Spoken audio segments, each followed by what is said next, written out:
ভারত কি বাংলাদেশের সঙ্গে যুদ্ধ করতে চায়?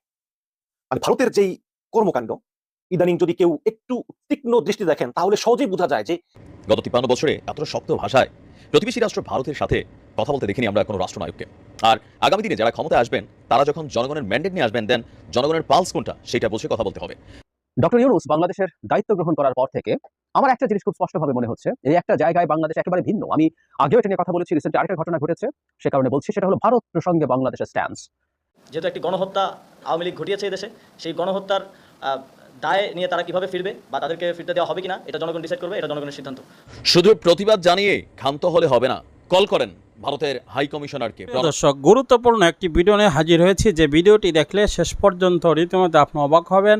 আপডেট সকল ভিডিও একটি ভিডিওর মধ্যে উপস্থাপনা করতে যাচ্ছি এবং সারা বিশ্বে তোলপাড় করে দিয়েছে, নেট দুনিয়া কাঁপিয়ে দিয়েছে এই ভিডিওটি। অবশ্যই সকলের কাছে অনুরোধ, ভিডিওটি একদম না টেনে গুরুত্বপূর্ণ এই ভিডিওটি শেষ পর্যন্ত লাইক দিয়ে দেখতে থাকুন। ভারত কি বাংলাদেশের সঙ্গে যুদ্ধ করতে চায়? মানে ভারতের যেই কর্মকাণ্ড, ইদানিং যদি কেউ একটু তীক্ষ্ণ দৃষ্টি দেখেন তাহলে সহজেই বোঝা যায় যে শেখ হাসিনার পালিয়ে যাওয়ার কারণে ওদের হৃদয় ভেঙে গিয়েছে। আমিও কিন্তু এতটা আশা করিনি, কারণ বিশ্বের সব দেশে কিন্তু সরকার কোনো পার্মানেন্ট স্ট্রাকচার না, সরকার যায় সরকার আসে। এমনকি ভারতেও এটা হয়। ভারতে নরেন্দ্র মোদী হয়তো পরের বার এটা অনেক ইয়ে আছে, যেটা মানুষ ভাবতেছে যে হয়তো নরেন্দ্র মোদীর এবারই শেষ সময়, এরকম হয়। তো শেখ হাসিনা চলে গেছে, নতুন সরকার আসছে, তাদের সঙ্গে তোমাদের স্বার্থ নিয়ে নেগোসিয়েশন করবে, এটা তো নিয়ম। কিন্তু ভারত যেভাবে রিয়েক্ট দেখাচ্ছে একের পর এক, তাতে এটা কি ভাবার সময় এসেছে যে আসলে কি ভারত যুদ্ধ করতে চায় কিনা বাংলাদেশের সঙ্গে? আমি একটা খবর পড়েছি আপনাদেরকে। ভারতীয় সেনাবাহিনীকে বাংলাদেশ পরিস্থিতির উপর নজর রাখতে বললেন রাজনাথ সিং। রাজনাথ সিং এর সিনিয়র নেতা, আগে সভাপতি ছিলেন, এখন ভারতের প্রতিরক্ষা মন্ত্রী। সেই রাজনাথ সিং তিনি রাশিয়া, ইউক্রেন, হামাস ও ইসরায়েল পরিস্থিতির পাশাপাশি বাংলাদেশ পরিস্থিতির উপর নজর রাখতে সশস্ত্র বাহিনীর কর্মকর্তাদেরকে নির্দেশ দিয়েছেন। সেই সঙ্গে তিনি ভারতের শান্তি রক্ষায় সশস্ত্র বাহিনীকে যুদ্ধের জন্য প্রস্তুত থাকতে বলেছেন। বৃহস্পতিবার লখনৌতে জয়েন্ট কমান্ডার্স কনফারেন্সে তিনি এসব কথা বলেন। তিনি বলেন, ভবিষ্যতে ভারত বিভিন্ন সমস্যার সম্মুখীন হতে পারে, এজন্য অপ্রত্যাশিত যে কোনো কিছু মোকাবেলায় প্রস্তুত থাকুন এবং বাংলাদেশ, চীন সহ অন্যান্য প্রতিবেশী দেশগুলোর উপর পরিস্থিতি বিশ্লেষণ করুন। ভাষণে যৌথ সামরিক দৃষ্টিভঙ্গি বিকশিত করা তাৎপর্য তুলে ধরে উস্কানি মোকাবেলায় সমন্বিত, দ্রুত ও কার্যকরী প্রতিক্রিয়া দেখানোর উপর জোর দেন রাজনাথ সিং। এই মুহূর্তে তিনি বলেন, এই মুহূর্তে আমাদের চারপাশে যা ঘটতেছে সেগুলোর উপর নজর রাখতে হবে, পাশাপাশি দেশের জাতীয় নিরাপত্তা আরো শক্তিশালী করতে হবে। এবং তিনি আরো বলেন যে ভারত চীন সীমান্ত এবং আশেপাশের প্রতিবেশী দেশগুলোতে যা হচ্ছে তা এই অঞ্চলের শান্তি এবং স্থিতিশীলতাকে হুমকির মুখে ফেলেছে। তাই ক্রমবর্ধমান এই চ্যালেঞ্জগুলো সম্পর্কে অবশ্যই সতর্ক থাকতে হবে চীন সহ প্রতিবেশী দেশগুলো। স্পষ্টতই বুঝতে পারতেছেন। এখন রাজনাথ সিং তাদের সেনাবাহিনীকে যে দেশগুলোর উপর নজর রাখতে বলেছে সেই দেশগুলো হচ্ছে আপনার রাশিয়া, ইউক্রেন, তারা সেখানে জীবন যুদ্ধ করতে যাবে না। হামাস, ইসরায়েল, ভারত সেখানেও কোনোদিন যাবে না, অনেক দূরে যাওয়ার সুযোগও নাই। পাশাপাশি বাংলাদেশ, বাকি থাকে বাংলাদেশ। কাজে অন্যান্য দেশগুলোকে অ্যাড করে একটু জেনারেলাইজ করার চেষ্টা করেছে, কিন্তু আসলে তো টার্গেট বাংলাদেশ, এতে কোনো সন্দেহ নেই। কিন্তু আমার ওই প্রশ্ন হচ্ছে একটা, যে আসলে বাংলাদেশের অপরাধ কি? দেখুন, একজন বাংলাদেশ হিসেবে আমি মনে করি ভারতের কোনো ক্ষতি হয় এমন কাজ আমাদের করা উচিত না, এবং ভারতের নিরাপত্তা, ভারতের সার্বভৌমত্ব এগুলোর প্রতি আমাদের সম্মান করা উচিত। অনেকে আমার সঙ্গে দ্বিমত করবেন, কিন্তু এটা আমি মনে করি। এবং ইউনূস সরকার সহ ভবিষ্যতে যে সরকারগুলো আসবে কেউই কিন্তু আমি বিশ্বাস করি অন্তত ভারতের নিরাপত্তার প্রতি হুমকি হয় এরকম কোনো কাজ করবে না। এটা আগে সরকারগুলো করেনি। ওই আওয়ামী লীগ প্রকাশ চালিয়েছিল যে বিএনপির সময় বিএনপি এগুলো করেছে, কিন্তু এটা একদম মিথ্যা কথা। বিএনপি হয়তো গোয়েন্দা তথ্য ভারতের সঙ্গে আদান প্রদান করেনি, এটা হতে পারে, বাট এর বাইরে কিছু না, কোনো সহযোগিতা করা হয়নি। আমি মনে করি যে আমরা বাংলাদেশি, আমরা শান্তি চাই, পাশাপাশি আমরা চাই তোমরা ভারত, তোমরাও শান্তি থাকো, মিয়ানমার তোমরাও শান্তি থাকো। আমরা কোনো অশান্তি চাই না। যদি ভারতের সঙ্গে চীনের যুদ্ধ হয় আমরা সেই যুদ্ধের পার্ট হতে চাই না, যদি পাকিস্তানের সঙ্গে ভারতের যুদ্ধ হয় আমরা সেই যুদ্ধের পার্ট হতে চাই না। কিন্তু তারপরেও ভারত কেন আমাদের সঙ্গে যুদ্ধ করতে চায়? দর্শক, আমাদের মুক্তিযুদ্ধের উদ্দেশ্যই ছিল সাম্য, মানবিক মর্যাদা, সামাজিক ন্যায় বিচার। এই যে একটা সাম্য, সাম্য তো শুধু মানুষে মানুষেই হয় না, দেশে দেশেও হয়। আমরা সমান অধিকার চাই, আমরা মানবিক মর্যাদা চাই, রাষ্ট্র হিসাবে আরেকটা রাষ্ট্রের কাছ থেকে স্বাধীন রাষ্ট্রের মর্যাদা চাই। সেটা আমরা যদি না পাই তাহলে তো আমাদের এই স্বাধীনতার মূল্য কি? আমরা এতদিন পরে, আজকে হাসিনা 15 বছর ক্ষমতায়, অনেক ইয়াং ছেলেপেলে তো এখন আসলে বুঝতেই পারেন যে স্বাধীন পর রাষ্ট্রনীতি কি। গতকালকে ভারতীয় সংবাদ মাধ্যম পিটিআইতে ডক্টর ইউনূস যে বক্তব্য দিয়েছেন, যে সাক্ষাৎ দিয়েছেন, সেখানে তিনি বলেছেন যে আওয়ামী লীগ কেউ না করলেই তাকে ইসলামপন্থী বলতে হবে, এই ধারণা থেকে ভারতকে বেরিয়ে আসতে হবে। বাংলাদেশ নিয়ে ভারতের যে কত নেগেটিভ চিন্তা ভাবনা, এবং এই নেগেটিভ চিন্তার কোনো ভিত্তি নেই। আপনি ওদেরকে 100 বার বুঝাইলে ওরা বুঝবে না। আপনি যত ওদেরকে বলবেন যে ভাই শেখ হাসিনা খারাপ ছিল, সে দুর্নীতি করেছে, তারা ততই তারা বলবে যে না, শেখ হাসিনা ভালো ছিল। আপনি যতই বলবেন যে এই গণঅভ্যুত্থান ছিল ছাত্র জনতার গণঅভ্যুত্থান, তারা ততই বলবে যে না, এটা ছিল জঙ্গিবাদীদের গণঅভ্যুত্থান। আপনি যতই বলবেন যে বাংলাদেশে সামান্য কয়টা মন্দির আগুন দেওয়া হয়েছে, বিচ্ছিন্ন হবে, 2 জন হিন্দু মারা গেছে, তার ততই বলবে যে না, হাজার হাজার মারা গেছে। তার ততই বলবে, জোরে জোরে বলবে, বেশি বেশি করে বলবে। তার মানে এটা তারা উদ্দেশ্য প্রণীত হবে করতে চায়। আপনি যখন বলবেন যে হাসিনার আমলে যে যত গোপন চুক্তি এবং যত অসম চুক্তি, আদানির সঙ্গে যেসব অসম চুক্তি করা হয়েছে, অস্ট্রেলিয়ার জার্নাল বিশেষজ্ঞ টিম বাকি বলেছেন যে এটা একটি দেশের একটা সরকার কিভাবে সাইন করে সেটা নিয়ে আমি বিস্মিত। এটা পুরো দেশ বিরোধী চুক্তি। আপনি যখন সেই চুক্তির বিরুদ্ধে কথা বলবেন তখন এটাকে ভারত পছন্দ করবে না, ভারত যুদ্ধ চাইবে।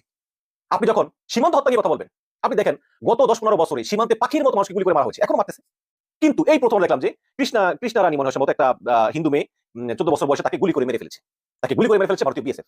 এই প্রথম বাংলাদেশের পররাষ্ট্র মন্ত্রণালয় থেকে স্ট্রং ভাবে কন্ডেম করা হয়েছে, যে নিন্দা জানায় যে এই ধরনের ঘটনা যাতে না ঘটে এবং এই ঘটনা যারা জড়িত তাদেরকে বিচারের আওতায় আনতে হবে। বাংলাদেশ থেকে স্ট্রং প্রতি পাঠানো হয়েছে। এটাও ভারতের পছন্দ না। ওরা পাখির মতো গুলি করে মারবে, আমরা চুপ করে থাকবো। ওরা ট্রানজিট চাইবে, আমরা দেবো। ওরা ফেনুদের পানি চাইবে, আমরা দিব। আমরা ইলিশ মাছ পাঠাবো। মানে যা যা চাইবে আমরা তা দিব, এবং আমরা চুপ করে আরো নির্দেশ পালনের জন্য প্রস্তুত থাকবো। এইরকম হলে আর সমস্যা নেই। যখন এটা না হচ্ছে, যখনই আমরা স্বাধীন মানুষ সিদ্ধান্ত নিচ্ছি, তখনই সেনাবাহিনীকে বলতেছে যে যুদ্ধ করতে হবে। আমরা বাংলাদেশ স্বাধীন দেশ, আমরা ইচ্ছা করলে যে কোনো দেশের সঙ্গে আমরা সম্পর্ক উন্নয়ন করতে পারি, এটা আমাদের অধিকার। আজকে পাকিস্তানের হাইকমিশনার উনি এসেছেন, উনি ইউনূস সাহেবের সঙ্গে বৈঠক করেছেন, উনি মির্জা ফখরুলের সঙ্গে বৈঠক করেছেন।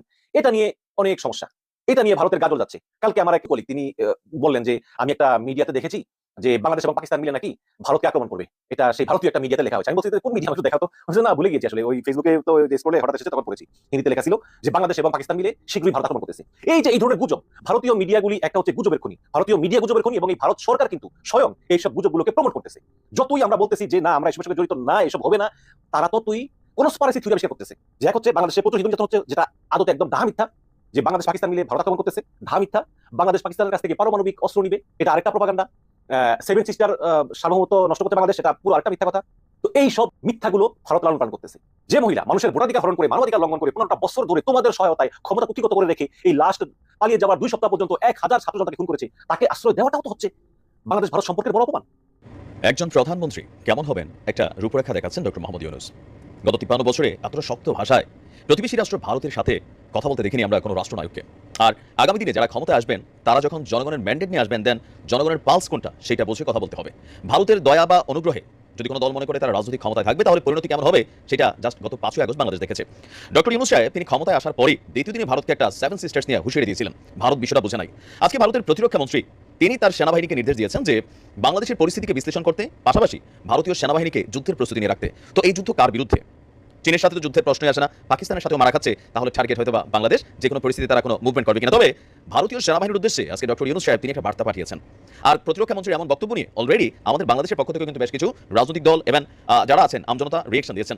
আজকে আপনার ভারতীয় গণমাধ্যমের সাথে সম্ভবত তার একটা কথোপকথন হয়েছে, আমাদের দেশীয় গণমাধ্যমকে তিনি সাক্ষাৎকারটা দিয়ে বলছেন সীমান্তে হত্যার ইস্যুটা নিয়ে তিনি স্পষ্ট একটা বার্তা দিয়ে দিয়েছেন। এই বার্তার জন্য আমি অপেক্ষা করছিলাম, আশা করি শুধু বার্তাতেই সীমাবদ্ধ থাকবে না, এরপর যদি প্রয়োজন হয় তাহলে 45টা মহিষ ধরে আনার বদলে 45 জন বিএসএফকে ধরে নিয়ে আসতে হবে, খেলা হবে। দর্শক আপনার কি বলা হয় যে আমাদের প্রধান উপদেষ্টাকে প্রশ্ন করা হয়েছিল যে সীমান্ত ইস্যুতে মাত্র গেল কয়েকদিন আগে 14 বছরের বা 13 বছরের একজন কিশোরী স্বর্ণা দাস তাকে গুলি করে হত্যা করেছিল বিএসএফ, লাশটা নিয়ে গেল। এই ক্ষেত্রে প্রধান উপদেষ্টা ভারতকে কি বার্তা দিতে চায়? তো তিনি বলছেন যে হত্যাকাণ্ড কোনো সমাধান নয়, সীমান্তে প্রিয় দর্শক, সম্পূর্ণ ভিডিওটি দেখলেন। অবশ্যই ভিডিও সম্বন্ধে আপনাদের মূল্যবান মতামতটি কমেন্ট বক্সে জানাবেন।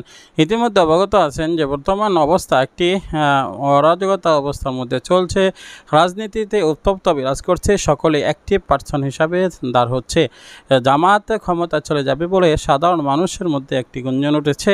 এদিকে বিএনপি বসে নেই, তারা জামায়াতের সাথে পাল্লা দিয়ে মাঠের অবস্থান তৈরি করার চেষ্টা করছে।